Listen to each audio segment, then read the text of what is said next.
শেষ রক্ষা হলো না ডক্টর ইউনূসের। অবশেষে ধরা খেল ডক্টর ইউনূস। পর্দার আড়ালে বাংলাদেশ ধ্বংসের গোপন তথ্য ফাঁস। কার ইশারায় ভোটের ফলাফলে কারচুপি করেছে প্রশাসন, বের হয়ে আসলো চাঞ্চল্যকর সব তথ্য। গণভোট ও সংবিধান সংস্কার শপথ নিয়ে বিএনপিকে যে কঠোর বার্তা দিলেন সেনাপ্রধান ওয়াকার। এতক্ষণ শুনছিলেন সংবাদ শিরোনাম, এখন থাকছে বিস্তারিত। ক্ষমতা কি মানুষকে পরিবর্তন করে দেয়, নাকি মানুষই ক্ষমতার অপব্যবহার করে? দর্শক, আজ আমরা এমন এক জাদুকরের মুখোশ উন্মোচন করতে দাঁড়িয়েছি, যিনি সারা পৃথিবীকে কয়েক দশক ধরে স্বপ্ন দেখিয়েছিলেন দারিদ্র্যকে জাদুঘরে পাঠানোর। কিন্তু আজ 2026 সালের এই লগ্নে দাঁড়িয়ে প্রশ্ন উঠছে, দারিদ্র্য কি জাদুঘরে গেছে, নাকি ডক্টর ইউনূসের 18 মাসের শাসনামল বাংলাদেশের অর্থনীতিকেই এক অন্ধকার জাদুঘরে বন্দী করে ফেলেছে? 2024 সালের 8ই অগস্ট যখন ডক্টর মুহাম্মদ ইউনূস ছাত্র জনতার রক্তের উপর দাঁড়িয়ে এই দেশের অন্তর্বর্তী সরকারের প্রধান উপদেষ্টার মসনদে বসেন, আমরা ভেবেছিলাম এক নতুন ভোরের সূচনা হবে। ভেবেছিলাম একজন বিশ্বখ্যাত অর্থনীতিবিদ যখন দেশ চালাবেন, তখন দেশের প্রতিটি মানুষের ভাগ্য জাদুকরীভাবে বদলে যাবে। কিন্তু 18 মাস পর যখন তিনি বিদায় নিচ্ছেন, আমরা কি দেখছি? আমরা দেখছি এক হাহাকারের শ্মশান। 30 লাখ নতুন দরিদ্র মানুষ, ইতিহাসের সর্বোচ্চ খেলাপি ঋণ, আর 23 লাখ কোটি টাকার ঋণের পাহাড়। কোথায় গেল আপনার সেই 3-0 দর্শন? নাকি আপনার এই দর্শন কেবল বিদেশের সেমিনারে বিক্রি করার জন্যই বরাদ্দ ছিল? আপনারা কি জানেন যে মানুষটি ক্ষুদ্র ঋণের মাধ্যমে মানুষের ভাগ্য বদলানোর কথা বলে নোবেল জিতেছিলেন, তার 18 মাসের শাসনামলে বাংলাদেশের প্রতিটি ঘরে এখন অভাবের করাল গ্রাস? দর্শক, আজ আমরা ব্যবচ্ছেদ করব ডক্টর ইউনূসের জাদুর আড়ালে বাংলাদেশ ধ্বংসের গভীর সব ষড়যন্ত্রের। তার জন্য ভিডিওটা শেষ পর্যন্ত দেখতে থাকুন। বিশ্বব্যাংকের সর্বশেষ রিপোর্ট বলছে, ডক্টর ইউনূসের এই সংক্ষিপ্ত সময়ে নতুন করে 30 লাখ মানুষ দারিদ্র্য সীমার নিচে তলিয়ে গেছে। অবিশ্বাস্য, যে মানুষটি দারিদ্র্য বিমোচনের ব্র্যান্ড অ্যাম্বাসেডর, তার নিজের শাসনের অধীনেই মানুষ নিঃস্ব হচ্ছে। এক হাতে নোবেলের শংসাপত্র আর অন্য হাতে 30 লাখ মানুষের হাহাকার। এটাই কি আপনার সেই স্বপ্নের সংস্কার?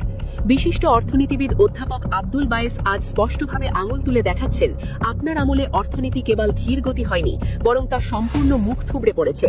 বিনিয়োগ নেই, নতুন কোনো শিল্প উদ্যোগ নেই, বিদেশি বিনিয়োগকারীরা মুখ ফিরিয়ে নিয়েছেন। আপনার পুরোটা সময় কেটেছে বিদেশের সাথে ইমেজ রক্ষা করতে, কিন্তু দেশের মানুষের পকেটের খবর আপনি রাখেননি। আসুন এবার নজর দেই বাংলাদেশের অর্থনীতির মেরুদণ্ড অর্থাৎ ব্যাংকিং খাতের দিকে। ব্যাংকিং খাতের ক্যান্সার এখন মহামারীতে রূপ নিয়েছে। ডক্টর ইউনূসের 18 মাসে খেলাপি ঋণের স্থিতি দাঁড়িয়েছে 6,44,000 কোটি টাকার ওপরে, অর্থাৎ বিতরণকৃত ঋণের প্রায় 36% এখন খেলাপি। দর্শক, চিন্তা করতে পারেন, গোটা পৃথিবীতে আজ খেলাপি ঋণের হারে বাংলাদেশ 1 নম্বরে দাঁড়িয়েছে। 2024 সালের শুরুতে যেখানে খেলাপি ঋণের হার ছিল 20%, আপনার 18 মাসে তা লাফিয়ে 36% হলো কিভাবে? আপনি কি তবে লুটেরাদের পাহারা দিচ্ছিলেন? আপনার পেছনে বিএনপি, জামায়াত সহ সব বড় রাজনৈতিক শক্তির নিরঙ্কুশ সমর্থন ছিল। রাষ্ট্র সংস্কারের এমন সুযোগ ইতিহাসে আর কেউ পায়নি। অথচ আপনি সেই বিশাল শক্তি নিয়ে কি করলেন? আপনি ব্যাংকগুলোকে দেউলিয়া হওয়ার পথে ঠেলে দিলেন। সাধারণ মানুষের আমানত আজ যেখানে ঝুঁকির মুখে, সেখানে আপনার সংস্কারের বলি কি কেবল উপহাস নয়? দর্শক, এবার তাকান সেই চূড়ান্ত প্রহসনের দিকে, যাকে নির্বাচন নাম দিয়ে ইতিহাসের পাতায় এক কলঙ্কিত অধ্যায় হিসেবে লিখে রাখা হলো।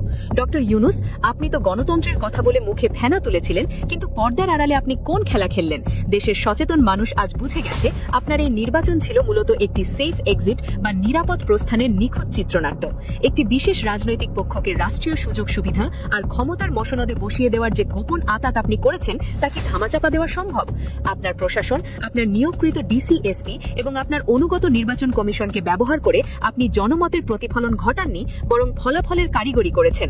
যখন একটি পক্ষকে আপনি বিশেষ সুবিধা দিয়ে নির্বাচনের মাঠ থেকে অন্যদের মানসিকভাবে বিতাড়িত করলেন, তখনই তো গণতন্ত্রের কফিনের শেষ পেরেকটি ঠুকে দেওয়া হয়েছিল।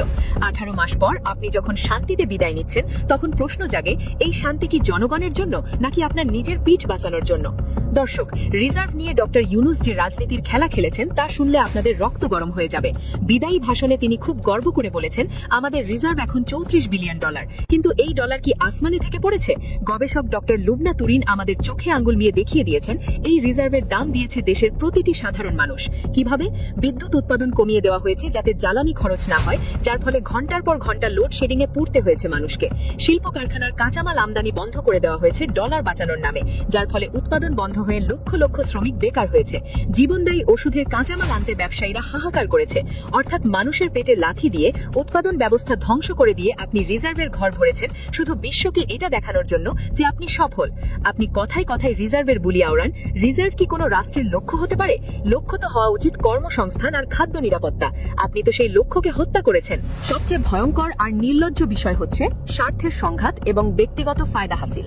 ডক্টর ইউনুস প্রধান উপদেষ্টা পদে থেকে তার নিজের গ্রামীণ ব্যাংক আর গ্রামীণ গ্রুপের জন্য যা করেছেন তা কোনো নির্বাচিত সরকার করার সাহস পেত না। দর্শক, মনোযোগ দিয়ে শুনুন। নিজের বিরুদ্ধে থাকা শ্রম আইন লঙ্ঘন আর অর্থ পাচারের মামলাগুলো ক্ষমতার দাপটে তড়িঘড়ি করে খারিজ করে দিয়েছেন তিনি। এটা কি আইনের শাসন? নিজের গ্রামীণ গ্রুপকে কর ছাড় দিয়েছেন। গ্রামীণ ব্যাংকের সরকারি শেয়ার 25% থেকে কমিয়ে 10% নামিয়েছেন। এমনকি ঢাকা শহরে গ্রামীণ ইউনিভার্সিটির অনুমোদন থেকে শুরু করে ডিজিটাল ওয়ালেটের পারমিট সবই হাতিয়ে নিয়েছেন এই 18 মাসের মধ্যে। সাধারণ মানুষের বিচার পেতে যেখানে বছরের পর বছর আদালতের বারান্দায় ঘুরতে হয়, সেখানে প্রধান উপদেষ্টার নিজের মামলাগুলো উধাও হয়ে যায় কয়েকদিনে।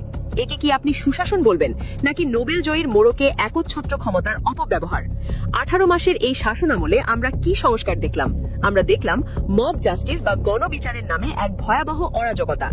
ডক্টর ইউনুসের নাকের ডগায় দেশের দুটি প্রথম সারির গণমাধ্যম অফিসে আগুন দেওয়া হলো। মব সৃষ্টি করে সাংবাদিকদের হেনস্থা করা হলো। এমনকি তার আমলে ভিন্ন মতের কারণে একাধিক সাংবাদিককে অন্ধকার কারাগারে পাঠানো হলো। তিনি মানবাধিকারের কথা বলেন, কিন্তু তার সময়ই আমরা দেখলাম বিচার বহির্ভূত হত্যাকাণ্ড, মাজার ভাঙা, মন্দির ভাঙা এবং ধর্মের দোহাই দিয়ে মানুষকে পুড়িয়ে মারার বিভৎস উল্লাস। আইন শৃঙ্খলা বাহিনীকে তিনি সরাসরি কোনো দিক নির্দেশনা দিতে ব্যর্থ হয়েছেন। যখন দেশের ইতিহাস, ঐতিহ্য আর ভাস্কর্যগুলো মবের হাতুড়ির আঘাতে গুড়িয়ে যাচ্ছিল, তখন আমাদের শান্তিতে নোবেলজয়ী জাদুকর নিশ্চুপ থেকেছেন। এই নীরবতা কি সম্মতির লক্ষণ ছিল না? তিনি যখন বিদেশে গিয়ে বলেন জিরো কার্বন, তখন দেশের ভেতরে মব সৃষ্টি করে হাজারো মানুষের জীবন তিনি জিরো করে দিয়েছেন। সবশেষে দেখুন তার বিদায়ী উপহার, 23 লাখ কোটি টাকার ঋণের বিশাল পাহাড়। ডক্টর ইউনুস যখন ক্ষমতা ছাড়ছেন, তখন তিনি প্রতিটি বাংলাদেশি শিশুর মাথায় লক্ষাধিক টাকার দেনা চাপিয়ে দিয়ে যাচ্ছেন। অথচ যাওয়ার সময় তার ভাষণে তিনি বলছেন তিনি স্বস্তি পাচ্ছেন। কিসের স্বস্তি ডক্টর ইউনুস? দেশের ব্যক্তিগত বিনিয়োগ 4 দশকের মধ্যে সর্বনিম্ন পর্যায়ে নামিয়ে দিয়ে আপনি স্বস্তি পাচ্ছেন।